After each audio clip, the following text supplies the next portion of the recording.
Okay, you've been hurt. Oo, nasaktan ka.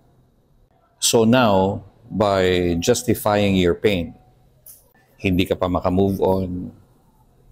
Oo, sinisisi mo sa iba yung sakit na naramdaman mo. Hindi mo makalimutan yung taong nanakit sa'yo. In a way, gusto mong gumanti.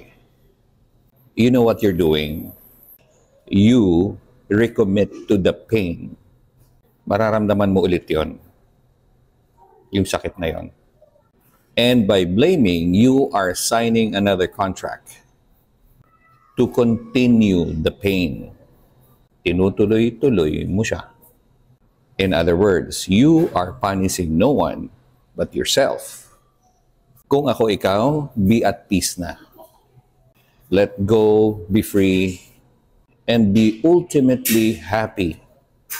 Yan po ang pinakamaganda mong pwedeng gawin para sa sarili mo at para sa mga mahal mo sa buhay.